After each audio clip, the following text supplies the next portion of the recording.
रांची पागल खनवा में रांची पागल खनवा में पागल बना के हमरा घूमो ही पटनवा में अरे एक बेरी मिल ली मधेपुरा का लड़का कहता है कि एक बेरी मिल ली रांची पागल खनवा में एक बेरी मिल ली रांची पागल खनवा में एक बेरी मिल ली पागल बना के हमरा पागल बना के हमरा घूमो ही पटनवा में लड़का इतना प्यार करता है कितना कि बिहार से लेके झारखंड तक चला जाता है। बिहार में प्यार किया पागल हो गया रांची तक ले जाना पड़ गया उसको। कौन कौन इस गाना को सुने एक बार तो हाथ उठा के बताओ हाँ भैया। अच्छा इसमें प्यार कौन कौन करता है? ताजा ताजा प्यार किसका किसका चल रहा है? इन्हें से वाह वाह देखिए भैया भी उठा रहे चाचा भी उठा रहे मेहरारू से चला था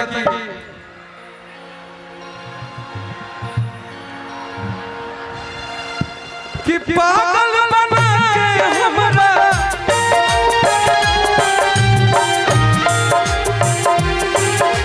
पागल बना के हमरा घूमो ही पटनवा में एक बेरी एक बेरी रांची पागल खनवा में रांची पागल खनवा में एक बेरी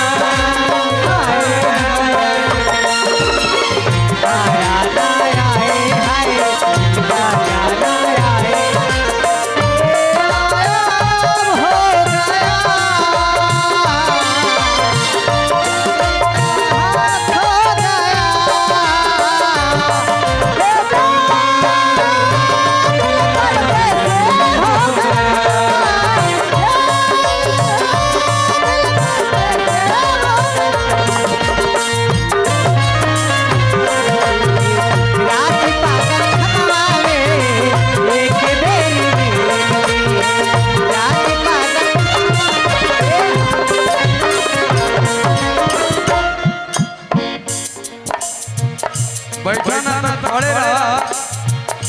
लेकिन खेला मत करा चोट ना लगे करो पादेवा दीवाना दिल तेरा ढोल के सारी दुनिया चल के छाने लगा ढोल के सारी दुनिया चल के छाने लगा